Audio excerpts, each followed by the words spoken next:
Olá!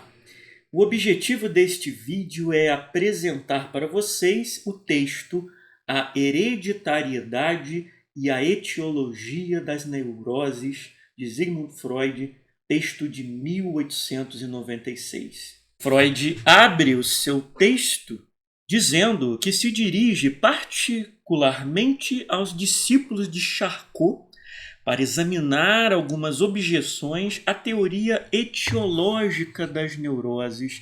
Gente, etiológico quer dizer relativo às causas, às origens, né? Que foi transmitida por nosso mestre. Ele então passa a apresentar uma série de objeções relativas ao papel que ocupava, ao peso que tinha a ideia da hereditariedade como causa das neuroses. Esse texto, então, tenta responder a seguinte pergunta: afinal de contas, o adoecimento mental, o adoecimento neurótico é ou não é herdado dos nossos pais? Ele passa, então, a enumerar uma série de objeções referentes à unicidade da hereditariedade na causa das neuroses. Entre os principais pontos que ele levanta estão a possibilidade da existência tanto de neuropatias adquiridas quanto hereditárias. Certas neuropatias, adoecimentos neuróticos, podem se desenvolver em indivíduos perfeitamente sãos e de famílias irrepreensíveis. E ele encerra as suas objeções iniciais discutindo a questão da hereditariedade dissimilar. O que quer dizer isso, gente? Quando os pais têm características genéticas diferentes ou não compartilham características genéticas comuns. E a descendência pode herdar uma combinação de características de ambos os pais. Por exemplo, se um dos pais tem olhos azuis e o outro tem olhos castanhos, seus filhos podem herdar uma mistura de cores de olhos. Da mesma forma, se os pais têm características físicas muito diferentes, como a altura ou tipo de cabelo, seus filhos podem exibir uma variedade de características que refletem essa diversidade genética.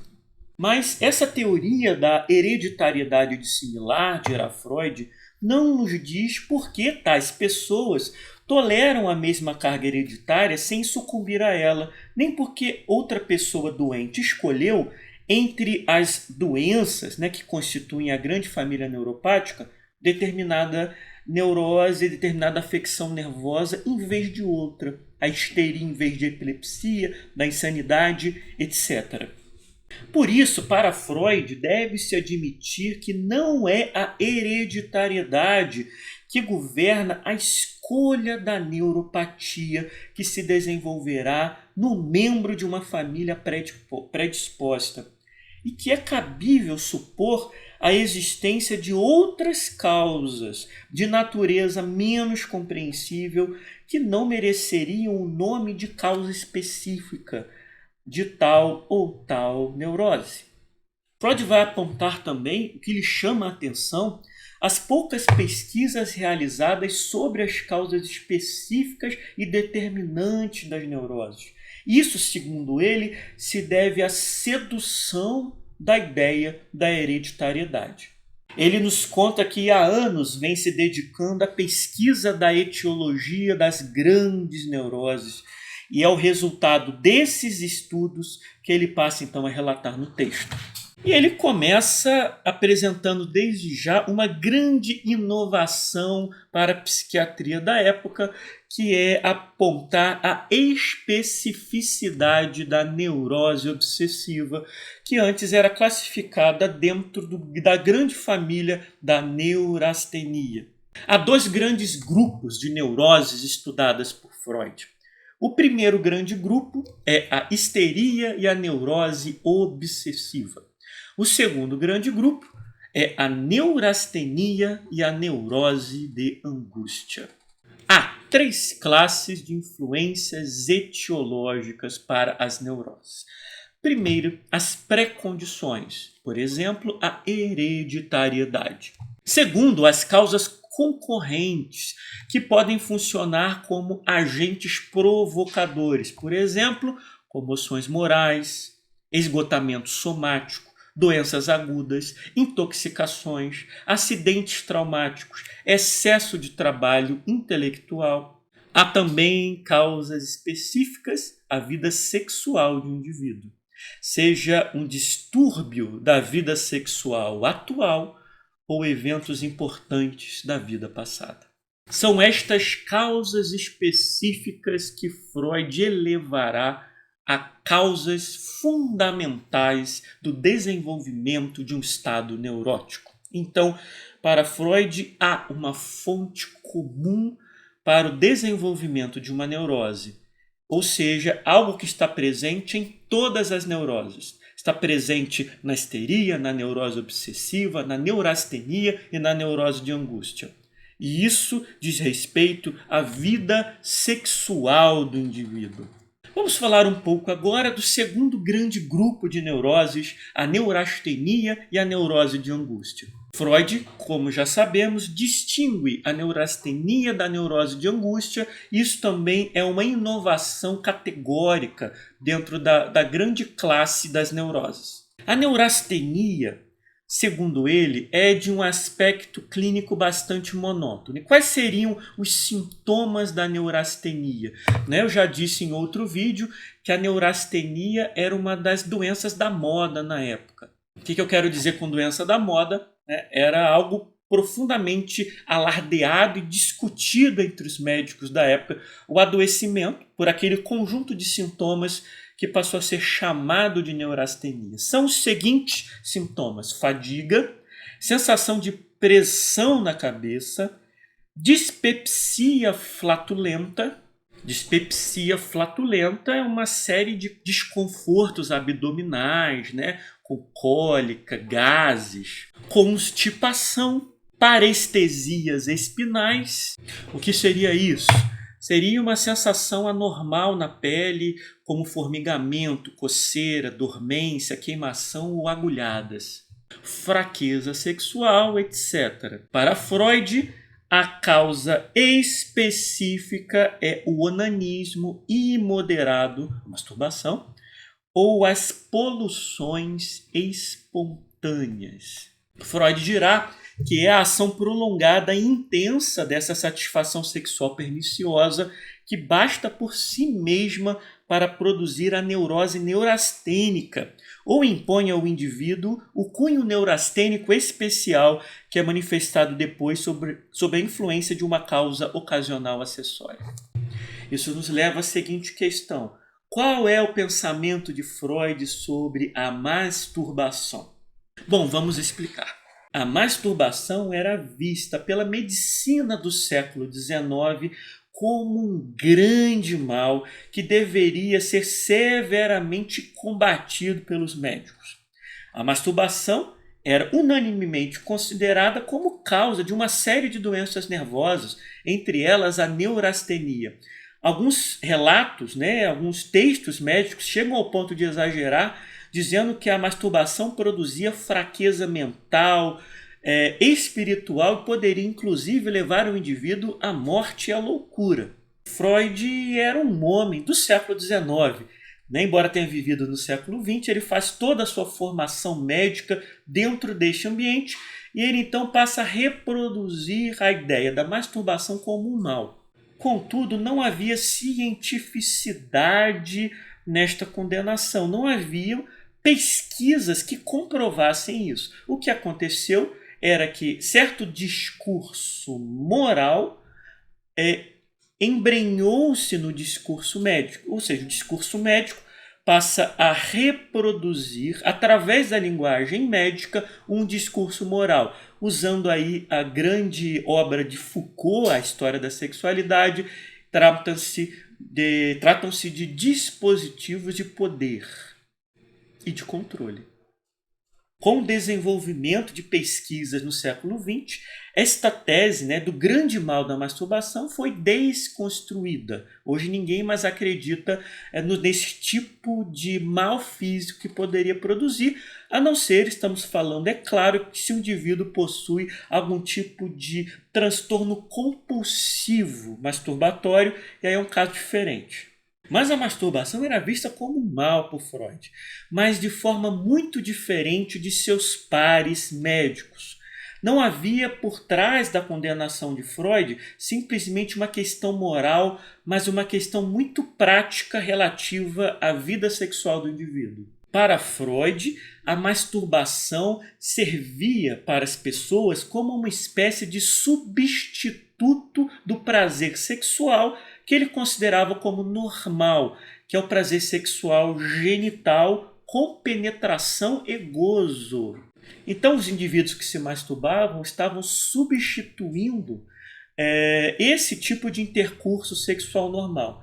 E para Freud, todo tipo de interrupção do intercurso sexual normal era prejudicial à saúde dos indivíduos. Então, a questão de Freud em relação à masturbação não era relacionada a uma ideia de abstinência sexual, muito pelo contrário. Né? Freud entendia que, por ser um substituto, a masturbação faria mal psiquicamente para os indivíduos. Ou seja, os indivíduos se masturbavam para não transar. E isso, para Freud, deveria ser evitado. E a neurose de angústia, tão famosa neurose de angústia? O quadro clínico da neurose de angústia, que Freud diferencia da neurastenia, é muito mais rico, dirá ele. Ele inclui a irritabilidade, o estado de espera ansiosa, fobias, ataques de angústia completos ou rudimentares, de medo, de vertigem, tremores, suores, congestão, dispneia, taquicardia, etc. Diarreia crônica, vertigem crônica de locomoção, hiperestesia, insônias. Hoje, a neurose de angústia estaria muito próxima de uma síndrome do pânico, ou um transtorno agudo geral de ansiedade, ou até mesmo de um transtorno depressivo. Para Freud, a neurose de angústia também tem um efeito específico de diversos distúrbios da vida sexual do indivíduo. Se a masturbação, segundo ele, produzia neurastenia, a neurose de angústia era provocada por outras coisas. Entre elas, a abstinência sexual forçada, a excitação genital frustrada, que não é satisfeita pelo ato sexual, o coito imperfeito ou interrompido, que não chega ao gozo, e os esforços sexuais que superam a capacidade psíquica do indivíduo. Todos esses agentes, segundo ele, que ocorrem com muita frequência na vida moderna, parecem coincidir na perturbação do equilíbrio das funções psíquicas e somáticas nos atos sexuais e impedem a participação psíquica necessária para livrar a economia nervosa da tensão genésica. Ou seja, o que produzia a neurose de angústia especificamente tinha a ver com a interrupção, tinha a ver com a impotência sexual, a incapacidade de completar o ato sexual, e ele fala muito sobre a questão do coito interrompido. E quanto à outra grande classe das neuroses, a histeria e a neurose obsessiva? Bom, descobrir a causa destas neuroses é de uma simplicidade e uniformidade surpreendente. Deve o analista perseguir os sintomas até a sua origem. E a origem destes adoecimentos sempre é, por Freud, um evento da vida sexual da pessoa, um evento apropriado para produzir uma angústia, uma dor, uma emoção penosa. A causa específica da histeria, segundo Freud, é uma lembrança relacionada à vida sexual, uma experiência de passividade sexual antes da puberdade. Usando as palavras do Freud, o evento do qual o indivíduo guardou a lembrança inconsciente é uma experiência precoce de relação sexual com verdadeira excitação das partes genitais, resultante de abuso sexual praticado por outra pessoa. E o período da vida em que isso ocorre, esse evento funesto, é a infância até a idade de 8 a 10 anos, antes que a criança chegue à maturidade sexual. Então, resumindo, trata-se de uma experiência de passividade sexual antes da puberdade. Esta é a causa da histeria. Freud se baseia em 13 casos de histeria onde ele pôde fazer a psicanálise completa. E em nenhum destes casos faltou o evento caracterizado acima. Ele passa então a explicar a ação póstuma do trauma sexual na histeria. Como Freud explica então o advento do trauma? É justamente, dirá ele, porque a pessoa é uma criança, ou seja, ela não tem ainda o seu desenvolvimento sexual pleno, que a excitação sexual precoce produz pouco ou nenhum efeito na época, mas o traço psíquico é conservado. Mais tarde, na puberdade, quando os órgãos sexuais desabrocharem para sua maturidade, tiverem se desenvolvido, em relação ao período infantil, ocorre que este traço psíquico que foi conservado é reativado.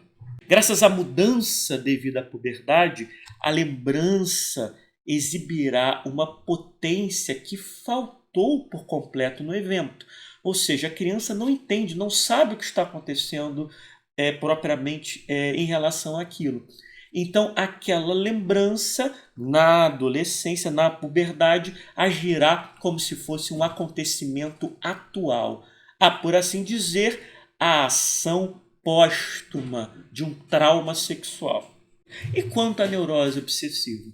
Trata-se de um evento sexual precoce que deu prazer, de uma agressão sexual inspirada pelo desejo, no caso de meninos, ou de uma participação prazerosa em relações sexuais, no caso de meninos. O que o Freud quer dizer com isso? Na neurose obsessiva há um elemento ativo, enquanto na neurose histérica há um elemento passivo. O que quer dizer com elemento ativo? O indivíduo viveu aquela experiência precoce como algo bom, como algo ativo, em que ele tomou a iniciativa de fazer, sentiu prazer. Então o indivíduo recrimina-se pelo que ele fez a si mesmo e também muitas vezes aos outros por causa desse prazer sexual antecipado. Vou contar um caso clínico para vocês. Um determinado paciente, um homem de mais de 30 anos, trazia uma neurose obsessiva. Quando passamos a investigar as causas dessa neurose obsessiva, nós chegamos a um evento da sua infância, onde ele tinha lá pelos 7, 8 anos de idade, quando ele praticou brincadeiras sexuais com 2 meninas próximas à sua idade. Eles estimularam seus genitais, não conseguiram, evidentemente, chegar a um coito completo, não sabiam nem como fazer aquilo, mas eles se estimularam, sentiram prazer em relação àquilo. Só que esta lembrança que ele teve em relação àquelas meninas trouxe-lhe grande culpa. Apesar de ter a mesma idade daquelas meninas, ele sentia-se como um abusador. Então ele passou a desenvolver o pensamento neurótico de que ele poderia ser um abusador de mulheres, ou pior, um abusador de crianças. Embora esta ideia, na atualidade, lhe fosse absolutamente repulsiva e degradante. Mas ele era alimentado pela culpa do que aconteceu na sua infância. Quando nós encontramos, então, a causa desta neurose obsessiva, o paciente pôde se ver livre desta angústia. Então, para Freud, todos os eventos posteriores à puberdade não são senão causas concorrentes, agentes provocadores. Para quem, para Charcot, a hereditariedade nervosa ocupava o lugar que ele reivindica para a experiência sexual precoce. Ele conclui o seu texto dizendo que está convencido de que a hereditariedade nervosa por si só não é capaz de produzir as psiconeuroses se estiver ausente a causa específica destas, a excitação sexual precoce. Dirá ele, creio mesmo, que a questão de saber qual das neuroses se desenvolverá em um determinado caso, a histeria ou as obsessões, não é resolvida pela hereditariedade, mas por uma característica especial desse evento sexual na infância. Se você gostou desse vídeo, deixe seu like, siga o canal e recomende para quem você acha que vai gostar. Um forte abraço, saudações de Caronte.